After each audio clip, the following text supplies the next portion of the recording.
فیران صاحب بہت بہت شکریہ. ہمارے ساتھ ہیں مولانا طارق جمیل صاحب جو کہ اس ٹرانسمیشن میں ابھی ہمیں نے جوائن کیا. جی السلام علیکم مولانا طارق جمیل صاحب.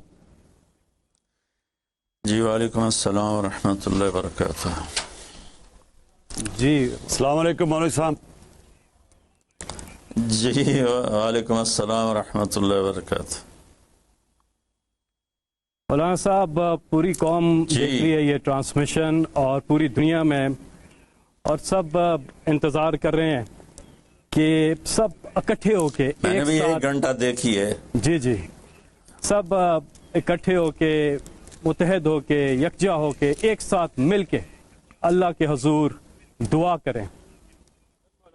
بات ہے کہ یہ بھی فرمائیں کہ احتیاط کیسے کرنی ہے. اس کے حوالے سے آپ کا کہا ہوا پوری قوم بہت دل سے سنے گی اور مانے گی بھی. جی بسم اللہ الرحمن الرحیم والصلاة والسلام علی رسولہ الکریم وعلی آلہ واصحابہ اجمعین. جہاں تک احتیاطی تدابیر کا تعلق ہے وہ تو بہت زیادہ ڈسکس ہو چکی ہیں اور بہت زیادہ اس کو میڈیا نے بھی ماشاءاللہ اس کو ابھارا ہے، اس کو نکھارا ہے، اور اپنے اپنی جگہ پر ہر جگہ اس پر بحث ہو رہی ہے. یہ ہے، میں ایک چھوٹی سی حکایت سناتا ہوں. ہارون رشید کا والد تھا مہدی بن ابو جعفر منصور. اس کے زمانے میں قحط آ گیا اور لوگ بھوکے مرنے لگے، کتے بلیاں بھی کھانے لگے. تو مہدی رات کو لیٹا ہوا تھا تو ایک خادم اسے دبا رہا تھا. تو اس نے اپنے خادم سے کہا کہ کوئی کہانی سناؤ، میں بہت دکھی ہوں رعایا کے لیے. اس نے کہا امیر المومنین، ایک لومڑی جا رہی تھی سفر پہ تو بیٹے کو لے گئی شیر کے پاس کہ تو بادشاہ ہے، اس کو اپنے پاس رکھ لے امانت. اس نے کہا ٹھیک. اس نے اس کو اپنے کندھوں پہ بٹھا لیا اور لیے پھرتا تھا. ایک دن عقاب کی نظر پڑی تو اس نے جھپٹا مارا اور اٹھا کے لے گیا. لومڑی واپس آئی، اس نے آ کر کہا بادشاہ سلامت، میرا بچہ کا وہ تو عقاب لے گیا. کہ میں تو آپ کے حوالے کر کے گئی تھی. تو شیر نے کہا میری بہن، اگر وہ زمین کی جنگل کی آفت ہوتی تو میں لڑ کے دکھاتا، وہ آسمان کی آفت تھی، اس سے کون لڑ سکتا ہے. تو پھر اس نے کہا امیر المومنین، یہ قحط اگر زمین کی آفت ہوتی تو آپ لڑتے، تو اوپر سے آئی آفت ہے، اس سے بات کرو جو اوپر والا ہے تو کام بن جائے گا. اس وقت کی ساری جو تھی ایگریکلچر، زراعت، وہ ساری بارش پر تھی. تو اس نے اسی سے ہی لوٹا مسلح منگوا کے وضو کیا، مسلح پہ کھڑا ہوا، سجدے میں سر رکھا اور اتنا رویا کہ سارا مسلح بھیگ گیا. اور یہ یاد رہے کہ وہ 3 بر اعظم پر حکومت کر رہا تھا اس وقت مہدی. تو ابھی وہ مسلح سے اٹھا بھی نہ تھا کہ اللہ تعالیٰ نے بادل بھیجے اور پوری عباسی سلطنت میں بارش ہو گئی. میں معذرت کے ساتھ اختلاف رائے تو ہر آدمی کو حق ہے. ہم جو ایک لفظ استعمال کر لیں لڑنا ہے، یہ آسمانی آفت ہے، اس سے لڑنا نہیں ہے. اس کا علاج کر کے اللہ کو عاجزی دکھانی ہے اور اپنا سر سجدے میں رکھ کے رونا ہے.